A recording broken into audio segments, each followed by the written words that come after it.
champions and the boxing superstars, where are you? I'm waiting, let's fight. I'm the most avoided boxer. The untouchable True School Sports Empire proudly presents something the boxing games are missing. Hey, what's going on? It's your boy BT, and I came here to talk some boxing with the thousands of True School Sports subscribers. All right, so I didn't get a chance to make videos or watch these fights live last Saturday because I went to my 10-year high school reunion. Shout out to the South Broward High School. Crazy, man. It was 10 years already, so I'm getting a little old. Well, they're getting a little old. BT's getting better, but nah, man. We're gonna play a little catch up here on True School Sports. So let's get right into it, man. Edgar Berlanga. All right, bear with me because I have a lot to say about Edgar Berlanga. Now, before we get into Edgar Berlanga, let me give you guys some historical context, and you guys can look up what it is I'm talking about when I talk about what I'm about to speak on. Now, back in the, I would say like the early 1980s, and back in the welterweight division, you had a fighter that made his name in the New York City club fight scene. He was a young fighter. His name was Jose Baret. Jose Baret was Jose the Threat Baret was a tall, lanky, wiry, strong Dominican power puncher, knockout artist. And he made his name just knocking out everybody in the New York local fight scene. If you go look at his box rec in his first 16 fights, it's littered with, first round knockouts, second round knockouts, fourth round knockouts. A lot of early stoppages. Not a whole lot of fights in those first 16 fights where he went a lot of rounds. He built his record all the way up to 16-0 with 15 knockouts before he had his 1983 ultimate step-up fight against a guy that I feel genuinely should be in the Hall of Fame, and he's also happens to be one of my favorite fighters in the history of boxing, and that is none other than the Magic Man himself. And when I say Magic Man, I ain't talking about no damn Paulie Malignaggi. I damn sure ain't talking about no damn Antonio Tarver. I'm talking about the only fighter worth being called the Magic Man in boxing, and that is Hartford, Connecticut's very own Marlon Starling. Jose Baret stepped up in February of 1983 to fight Marlon Starling, and he put his 16-0 with 15 knockout undefeated record on the line. And when he fought Marlon Starling, he got found out. He got beat up, outfought, outboxed, just outclassed in every sense of the word, and got stopped in 4 rounds.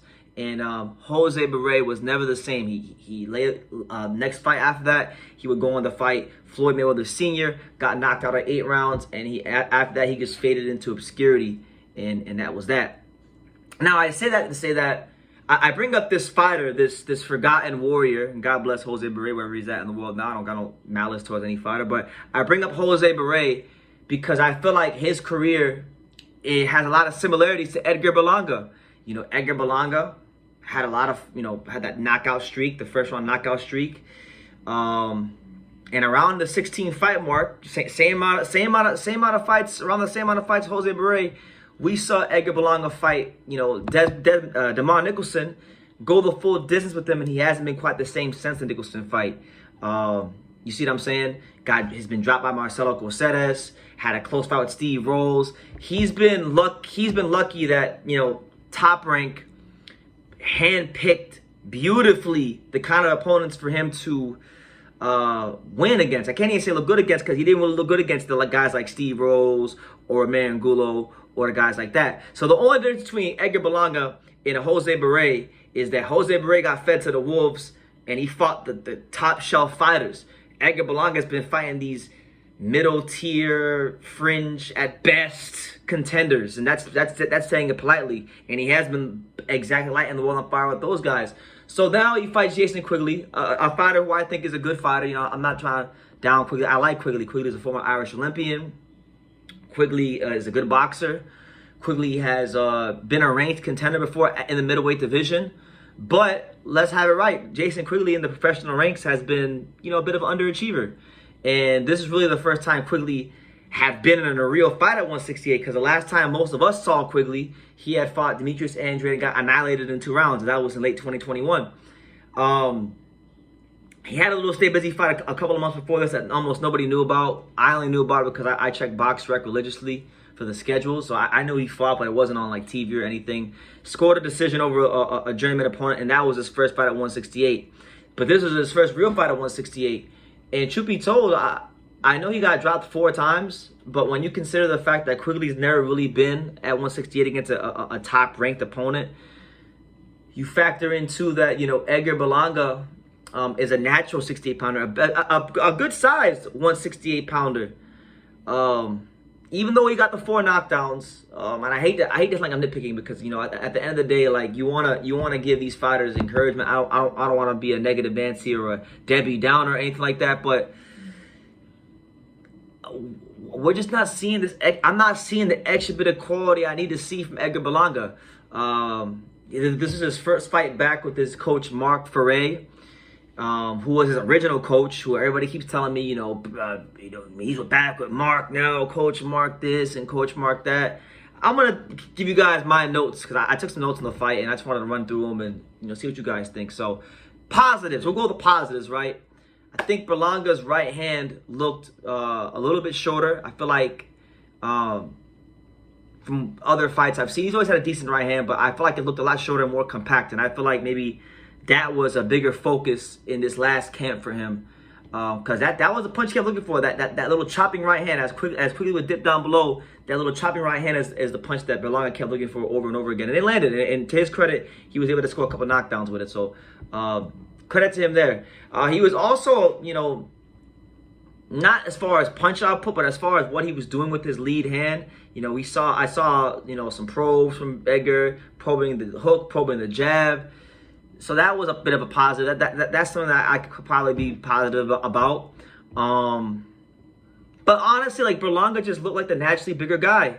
And what was really concerning is that despite him being the bigger guy, he oftentimes didn't fight like it. Like, I'm not trying to nitpick, but like, I just think that, and I hate to say it because everybody always says, I get it from every fan base in boxing. I get it from the British fans sometimes. I get it from the Mexican fans, and I get it from all kinds of fan bases in boxing. But man, these Puerto Rican fighters, and the Puerto Rican fans too, these Puerto Rican fighters, bro, I don't know, like, if they know what a feint is, but like the whole time I'm sitting watching the fight, I'm listening to Mark Ferre's instruction. Now, maybe I gotta watch it again. Maybe I didn't hear it. So if I didn't hear it, please correct me. But like, I didn't hear his trainer tell Edgar at all to feint. I just kept hearing him say, "You gotta use the jab, and you gotta do this, and you gotta no, man. You wake the hell up." He's telling him to wake up and all this stuff. And I just didn't hear him tell Edgar to feint. And Edgar really didn't feint. And this was very problematic for him because I feel like, because Quigley was told to feint from Andy Lee. And those feints from Quigley and that lead hand he was using to kind of use as a probe to keep Edgar at bay, it was allowing him to win some of the rounds, and he did win some rounds. And he actually looked sharp. He was punching in between the shots of Berlanga with the right hand, landing at times. Landed some nice counter right hands. Landed a really nice counter right hand in the 6th round.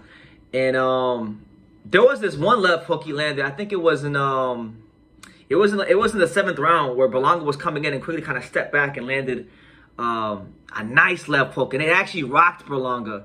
And I genuinely feel like if Quigley fought the same game plan, but he was a natural 68-pounder, Edgar Berlanga probably would have got hurt or stopped in this fight. I really believe that. Edgar's size is what saved him from not getting beat up. Honestly, that's just the truth. And then what's crazy, right? Like he got rocked in the 7th round. He was getting countered. He doesn't know what a feint is because for whatever reason these Puerto Rican fighters don't know what feints are these days. And Jason Quigley, I thought, it's funny saying that he got dropped 4 times, but I actually was more impressed with what he did than what I was with Berlanga. Berlanga was supposed to annihilate this dude. Quigley was brought in for a reason. So Edgar Berlanga could blast him out of there and we get excited about him. Now Edgar, in the 12th round, I give him credit. It was his best round of the fight. He scored 2 knockdowns. But really, it was a slightly better performance from like the Coceres and the Rolls and the Angulo fights. But it wasn't the kind of performance that makes me say, you know what, Edgar's going to beat, Jaime Munguia, or Edgar's going to beat, Canelo if he were to fight him after the PBC deal, or Edgar's going to beat Benavidez, or Edgar's going to beat even a Diego Pacheco. I'll tell you right now, if he fought the same fight against a guy like Diego Pacheco, who's 6'4" with a laser beam right hand, he don't got to worry about fighting Canelo. Them dreams be dashed. So, listen. The harsh reality right now at this moment in time, and I'm not saying he can't improve. I'm not saying that he fought a horrible fight. He got 4 knockdowns. He won. You know, he did show some positive things. I highlighted those things. The chopping right hand, the shoulder right hand, a little bit more accurate with the lead hand. I just want to see, we need more, he needs a bit of a higher punch output, I feel. Is he ever going to be a fighter that moves laterally and has those crazy footwork? No, he's not going to be that guy. But I just want to see a bit more of a thought process behind what he's doing, because I see Edgar following. I saw Edgar constantly following Quigley in straight lines around the ring. I saw Edgar, you know, not really fainting, as most Puerto Rican fighters these days tend to not faint, which pisses me off. And yeah, that's just what it is. So, you know, Edgar Berlanga has a lot of work to do. I'm not sure he's gonna really ever figure it out.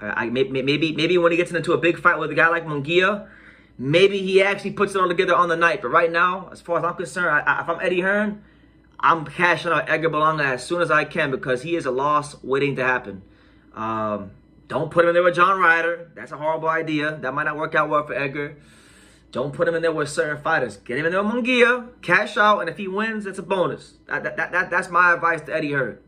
But what do I know? I'm just a kid from South Florida with flamingo painting on his wall. I don't know shit about boxing, so it is what it is. It is what it is. But yeah, man, that's my take on Edgar Berlanga. He looks a lot more like Jose Baret than he does Felix Trinidad or any of the other Puerto Rican greats. He's closer to Jose Baret than he is those guys. The only difference is that he's getting the special treatment and matchmaking, because boxing and the industry of boxing is so desperate to create a Puerto Rican star. They will match Edgar Berlanga up with as many Jason Quigleys and Gulos and Steve Rolls and that caliber opposition. He'll get that treatment for as long as they feel they can do that, because they're trying to produce something that may not be there. Is Edgar Berlanga a talented fighter? Yes, but is he a superstar fighter?